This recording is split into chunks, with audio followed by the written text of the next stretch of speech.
Letter 77. On taking one's own life. Suddenly there came into our view today the Alexandrian ships.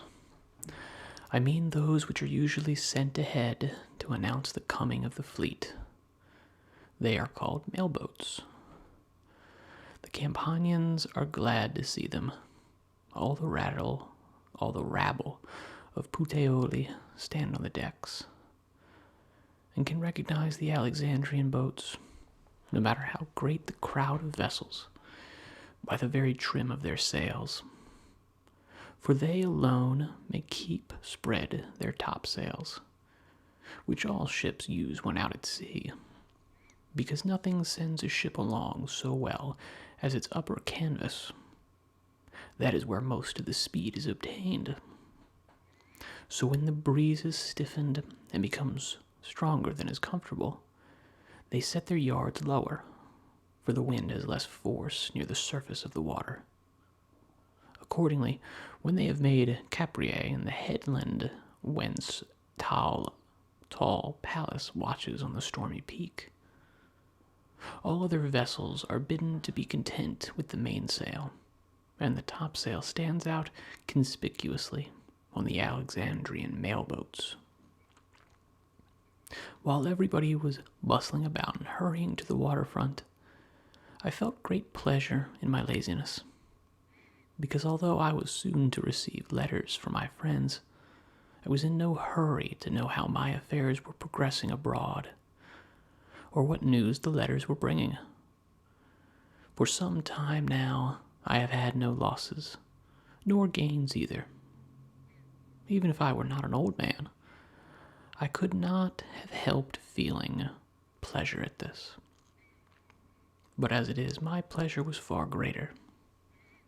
For however small my possessions might be, I should still have left over more traveling money than journey to travel. Especially since this journey upon which we have set out is one which need not be followed to the end. An expedition will be incomplete if one stops halfway, or anywhere on this side of one's destination. But life is not incomplete if it is honorable. At whatever point you leave off living, provided you leave off nobly, your life is a whole. Often, however, one must leave off bravely, and our reasons therefore need not be momentous, for neither are the reasons momentous which hold us here. Tullius Marcellinus, a man whom you knew very well, who in youth was a quiet soul, and became old prematurely, fell ill of a disease which was by no means hopeless, but it was protracted and troublesome, and it demanded much attention. Hence he began to think about dying. He called many of his friends together. Each one of them gave Marcellinus advice, the timid friend urging him to do what he had made up his mind to do, the flattering and wheedling friend giving counsel which he supposed would be more pleasing to Marcellinus when he came to think the matter over. But our Stoic friend, a rare man, and, to praise him in a language which he deserves, a man of courage and vigor, admonished him best of all, as it seems to me. For he began as follows: "Do not torment yourself, my dear Marcellinus, as if the question which you are weighing were a matter of importance. It is not an important matter to live. All your slaves live, and so do all animals. But it is important to die honorably, sensibly, bravely. Reflect how long you have been doing the same thing: food, sleep, lust. This is one's daily round. The desire to die may be felt, not only by the sensible man, or the brave or unhappy man, but even by the man who is merely surfeited. Marcellinus did not need someone to urge him, but rather someone to help him. His slaves refused to do his bidding. The Stoic, therefore, removed their fears, showing them that there was no risk involved for the household, except when it was uncertain whether the master's death was self-sought or not. Besides, it was as bad a practice to kill one's master as it was to prevent him from forcibly killing himself. Then he suggested to Marcellinus himself that it would be a kindly act to distribute gifts to those who had attended him throughout his whole life. When that life was finished, just as when a banquet is finished, the remaining portion is divided among the attendants who stand about the table. Marcellinus was of a compliant and generous disposition, even when it was a question of his own property. So he distributed little sums among his sorrowing slaves, and comforted them besides. No need had he of sword or of bloodshed. For 3 days he fasted, and had a tent put up in his very bedroom. Then a tub was brought in. He lay in it for a long time, and as the hot water was continually poured over him, he gradually passed away, not without a feeling of pleasure, as he himself remarked, such a feeling as a slow dissolution is wont to give. Those of us who have ever fainted know from experience what this feeling is. This little anecdote into which I have digressed will not be displeasing to you, for you will see that your friend departed neither with difficulty nor with suffering. Though he committed suicide, yet he withdrew most gently, gliding out of life. The anecdote may also be of some use, for often a crisis demands just such examples. There are times when we ought to die and are unwilling. Sometimes we die and are unwilling.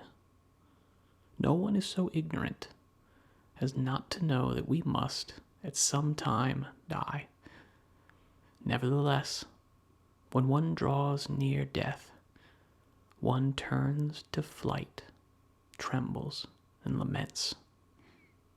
Would you not think him an utter fool who wept because he was not alive 1,000 years ago? And is he not just as much of a fool who weeps because he will not live 1,000 years from now? It is all the same. You will not be, and you were not. Neither of these periods of time belongs to you. You have been cast upon this point of time. If you would make it longer, how much longer shall you make it? Why weep? Why pray? You are taking pains to no purpose. Give over thinking that your prayers can bend divine decrees from their predestined end. These decrees are unalterable and fixed. They are governed by a mighty and everlasting compulsion. Your goal will be the goal of all things. What is there strange in this to you? You were born to be subject to this law. This fate befell your father, your mother, your ancestors, all who came before you, and it will befall all who shall come after you. A sequence which cannot be broken or altered by any power binds all things together and draws all things in its course. Think of the multitudes of men doomed to death who will come after you, of the multitudes who will go with you. You would die more bravely, I suppose, in the company of many thousands, and yet there are many thousands, both of men and of animals, who at this very moment, while you are irresolute about death, are breathing their last in their several ways. But you, did you believe that you would not someday reach the goal towards which you have always been traveling?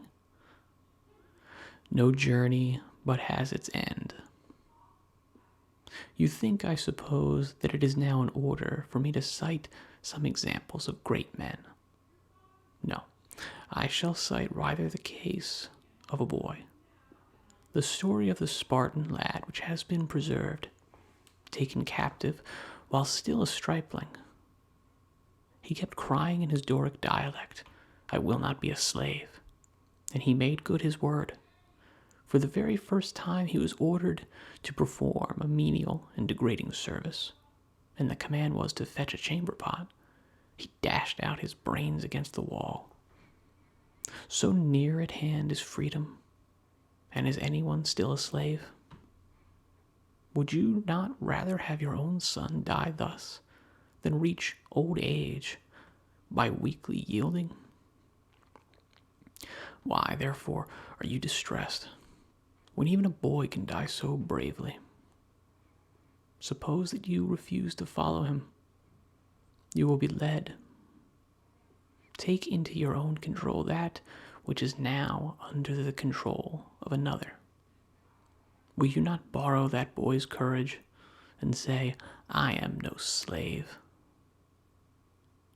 Unhappy fellow, you are a slave to men. You are a slave to your business. You are a slave to life.